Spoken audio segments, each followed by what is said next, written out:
요즘 힘들다고 말하는 사람이 너무 많습니다. 그런데 솔직히 말해봅시다. 정말 세상이 그렇게까지 망가졌습니까? 아니면 우리가 붙잡고 있는 기대가 아직도 현실을 못 따라가는 겁니까? 뉴스는 매일 불안을 팝니다. 경제 위기, 연금 고갈, 집값 폭등, 출산율 붕괴, 커뮤니티는 매일 분노를 쏟아냅니다. 요즘 애들은 버릇이 없다.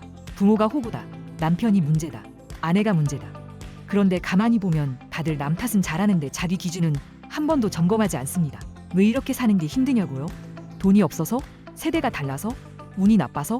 아닙니다. 우리는 지금 감당 못할 기대를 끌어안고 살고 있기 때문입니다. 부모는 끝까지 희생해야 한다고 믿고, 자식은 부모가 이해해줘야 한다고 믿고, 배우자는 나를 알아줘야 한다고 믿고, 사회는 나를 보호해야 한다고 믿습니다. 다 믿음입니다. 그런데 그 믿음이 깨질 때 사람은 분노합니다. 내가 너를 어떻게 키웠는데? 요즘 자식들은 왜 저러냐? 세상이 왜 이 모양이냐? 하지만 한 번만 더 생각해 봅시다. 우리는 정말 지금 시대 구조를 이해하고 살고 있습니까? 예전에는 부모가 늙으면 자연스럽게 보호 대상이 됐습니다. 지금은 다릅니다. 부모는 60이 넘어도 건강하고 연금이 조금 있고 집이 있고 아직 쓸 수 있는 자원이 있습니다. 자식은 그걸 압니다. 그래서 도움을 요청합니다. 그리고 부모는 거절을 못합니다. 왜요? 관계가 멀어질까봐. 여기서부터 균형이 무너집니다. 돈이 빠져나가는 게 문제가 아닙니다. 존중이 서서히 줄어드는 게 문제입니다. 한 번 도와주면 고맙습니다. 두 번 도와주면 익숙해집니다. 세 번 도와주면 기대가 됩니다. 네 번째부터는 권리처럼 느껴집니다. 그리고 부모는 속으로 상처받습니다. 왜 이렇게 당연하게 생각하지? 당연하게 만든 사람이 누구입니까? 잔인하게 들릴 수 있지만 경계를 세우지 않은 쪽도 책임이 있습니다. 지금 이 시대의 진짜 위기는 경제가 아닙니다. 경계가 사라진 관계입니다. 돈도, 자식도, 배우자도, 사회도 전부 중요합니다. 그런데 기준이 없으면 전부 당신을 소모합니다. 우리는 착한 사람이 되려고 애쓰면서 단단한 사람이 되는 건 미뤄왔습니다. 그래서 쉽게 상처받고, 쉽게 흔들리고, 쉽게 지칩니다. 오늘은 위로하지 않겠습니다. 대신 묻겠습니다. 당신은 지금 좋은 사람으로 살고 있습니까? 아니면 기준 있는 사람으로 살고 있습니까? 이 차이가 앞으로의 20년을 완전히 바꿉니다. 이제 그 이야기를 하겠습니다. 솔직히 말합시다. 요즘 힘들다고 말하면서도 우리는 바뀌지 않습니다. 왜냐하면 문제를 세상 탓으로 두면 내가 바꿀 게 없기 때문입니다. 경제가 나빠서 힘들다. 자식이 철이 없어서 힘들다. 배우자가 몰라줘서 힘들다. 그럼 나는 뭘 했습니까? 나는 아직도 부모는 끝까지 베풀어야 한다는 생각을 붙잡고 있고, 자식은 언젠가 알아줄 것이라는 기대를 놓지 못하고 있고, 그래도 가족이니까 라는 말로 내 선을 지워버립니다. 그리고 반에 누워서 생각합니다. 왜 나만 이렇게 서운하지? 왜겠습니까? 주는 사람은 기억하고 받는 사람은 익숙해지기 때문입니다. 이건 인간의 본능입니다. 그런데 우리는 본능을 이해하지 않고 도덕으로만 관계를 끌고 갑니다. 부모가 돼서 어떻게 거절해? 그래도 내가 참아야지. 말 꺼내면 분위기 깨지잖아. 그렇게 참고 또 참고 참다가 어느 날 폭발합니다. 내가 너를 어떻게 키웠는데? 그 한마디에 그동안 쌓였던 신뢰가 무너집니다. 왜냐하면 그 관계는 애초에 균형 위에 있지 않았기 때문입니다. 균형 없는 사람은 시간이 지나면 거래가 됩니다. 나는 줬다. 그러니 너는 알아줘야 한다. 하지만 자식은 그렇게 계산하지 않습니다. 그들은 부모가 원해서 준 거라고 생각합니다. 여기서 충돌이 생깁니다. 부모는 희생이라고 느끼고 자식은 선택이라고 느낍니다. 누가 더 옳은가의 문제가 아닙니다. 기준이 달랐던 겁니다. 그런데 우리는 그 기준을 한 번도 맞춰본 적이 없습니다. 그냥 가족이니까 라는 말로 덮어왔을 뿐입니다. 이게 지금 시대의 가장 큰 착각입니다. 가족이라고 해서 경계가 없어도 되는 게 아닙니다. 오히려 가족일수록 경계가 더 분명해야 합니다. 왜냐하면 가장 오래가야 하는 관계이기 때문입니다. 지금 많은 부모가 말합니다. 요즘 애들은 고마운 줄 몰라. 그럼 이렇게 묻겠습니다. 당신은 고마움을 배울 기회를 줬습니까? 아니면 말없이 다 해주고 속으로만 기대했습니까? 기대는 말하지 않으면 전달되지 않습니다. 그리고 전달되지 않은 기대는 언젠가 분노로 변합니다. 우리는 사랑을 말하면서 두려움으로 선택합니다. 도와주지 않으면 멀어질까봐, 말 꺼내면 서먹해질까봐, 선 그으면 차가워 보일까봐 그 두려움이 노후를 갉아먹습니다. 지금 이 순간에도 누군가는 자식집 대출을 보태고, 누군가는 손주 학원비를 대신 내고, 누군가는 퇴직금 일부를 건네주고 있습니다. 그리고 속으로 말합니다. 그래도 내가 부모인데. 부모인 건 맞습니다. 하지만 당신은 앞으로 20년, 30년을 살아야 할 한 사람입니다. 그 사실을 왜 잡고 있습니까? 자식을 돕는 건 선택입니다. 노후를 지키는 건 의무입니다. 선택을 의무처럼 하고 의무를 선택처럼 미루면 인생은 뒤집힙니다.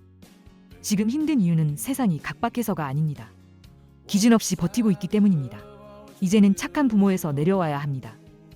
대신 단단한 어른이 되어야 합니다. 그래야 도와주면서도 무너지지 않고 사랑하면서도 흔들리지 않습니다. 오늘 이야기의 핵심은 이것입니다. 사랑은 줄 수 있지만 기준은 넘기지 말 것. 이 기준을 세우지 않으면 앞으로의 10년은 지금보다 더 힘들어질 겁니다. 이제 왜 우리가 이렇게 쉽게 지치고 왜 이렇게 관계가 얇아졌는지 구조를 하나 뜯어보겠습니다. 좋습니다. 이제부터는 감정이 아니라 구조로 보겠습니다. 먼저 한 장면부터 시작하겠습니다. 어떤 부모가 이렇게 말합니다. 아들이 집 산다는데 내가 안 도와주면 누가 도와주냐. 여기서 질문 하나, 도와주면 끝나는가입니다. 도와줬더니 더 좋은 관계가 됐습니까? 아니면 더 쉽게 부탁하는 관계가 됐습니까? 대부분은 둘 중 하나입니다. 도와주고 나서 자식이 더 자주 연락하고 더 존중하면 괜찮습니다. 그런데 현실은 이렇게 흘러갑니다. 처음엔 고맙다고 합니다. 두 번째도 고맙다고 합니다. 세 번째부터는 말이 바뀝니다. 이번에도 조금만, 이번 달만, 이번 건은 어쩔 수 없잖아. 여기서 부모가 무너집니다. 왜냐하면 부모는 이번을 사랑으로 해석하고 자식은 이번을 상황으로 해석하기 때문입니다. 사랑과 상황은 다릅니다. 상황은 끝이 없고 사랑은 사람을 끝내 소모시킵니다. 그리고 부모는 결국 이렇게 말합니다. 나는 뭘 위해 살았나. 여기까지 오기 전에 막아야 합니다. 그래서 지금부터 딱 3가지만 잡겠습니다. 기준은 많으면 못 지킵니다. 3개면 지킵니다. 첫 번째 기준, 돈입니다.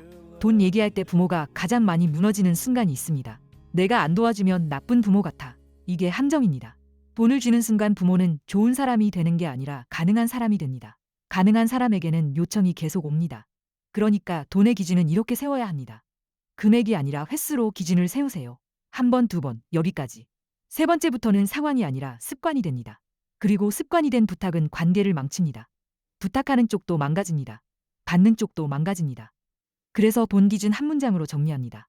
한 번은 도와줄 수 있다. 하지만 반복은 관계를 망친다. 두 번째 기준, 시간과 노동입니다.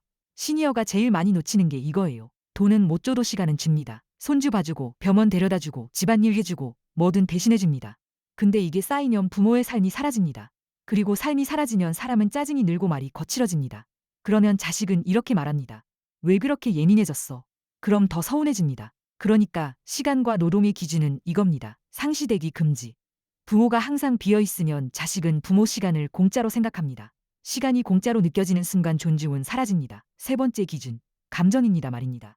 가족관계가 깨지는 결정타는 대부분 돈이 아니라 말입니다. 부모가 폭발할 때 쓰는 말, 이거요.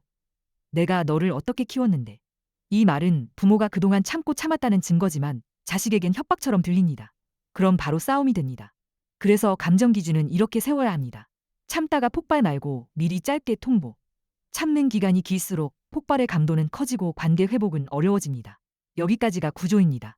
지금부터는 이 기준을 실제로 어떻게 말하느냐 대화문으로 딱 정리해드리겠습니다. 많은 부모가 이걸 못해서 망합니다.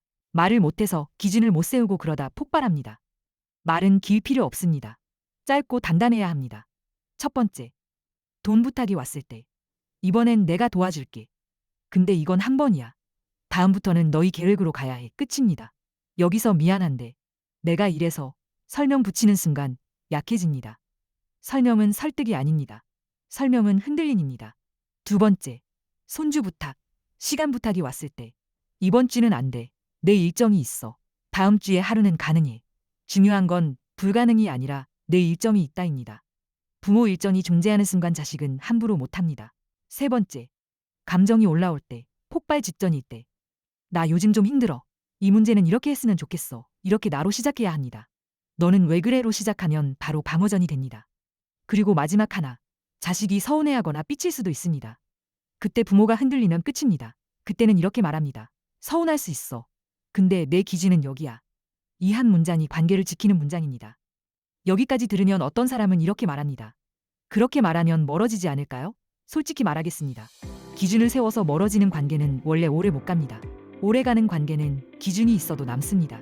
그리고 더 중요한 건 당신이 무너지면 그 관계는 결국 더 크게 무너집니다. 부모가 무너지면 자식은 죄책감으로 무너지고 가족은 불편함으로 무너집니다.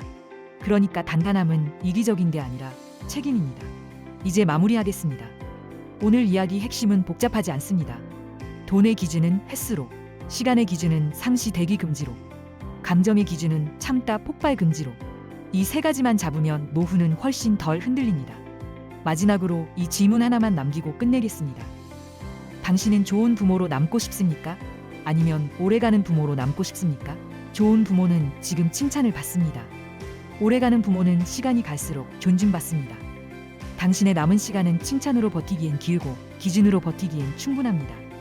오늘부터 하나만 바꾸세요. 미안한데 이를 빼고 내 기준은 이거야를 넣으세요. 그 순간부터 관계는 무너지지 않고 당신도 무너지지 않습니다.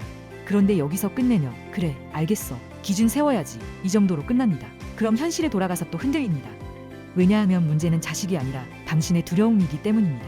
두려움은 두 가지입니다. 첫째 멀어질까봐, 둘째 미움받을까봐. 이 두려움 때문에 우리는 말을 삼키고 기준을 미루고 결국 스스로를 깎아먹습니다. 그런데 생각해 보십시오. 지금까지 당신은 충분히 좋은 부모였습니다. 자식 키웠고 먹였고 학교 보냈고 위기 때 버텨줬습니다.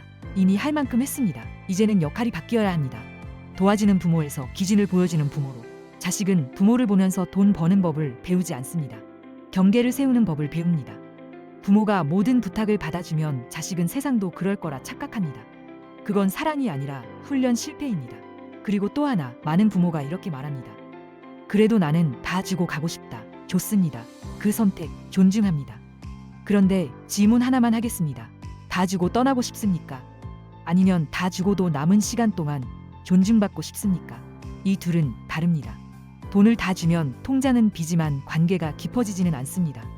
관계를 깊게 만드는 건 희생이 아니라 존중입니다. 존중은 경계에서 나옵니다. 부모가 스스로를 지키는 모습은 자식에게 안정감을 줍니다. 우리 부모는 흔들리지 않는다. 그 안정감이 관계를 건강하게 만듭니다. 지금 세상은 빠르게 변합니다. 경제도, 직장도, 가치관도 계속 흔들립니다. 이 시대에 가장 필요한 부모의 역할은 돈이 아닙니다. 기준입니다. 그리고 기준은 거창할 필요 없습니다. 이번은 가능하지만 반복은 안 된다. 나는 내 일정이 있다.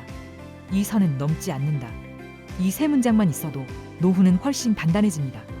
마지막으로 하나만 더 말씀드리겠습니다. 지금 당신이 힘든 건 약해서가 아닙니다. 너무 오래 참고 너무 오래 좋은 사람으로만 살았기 때문입니다. 이제는 좋은 사람에서 내려오십시오.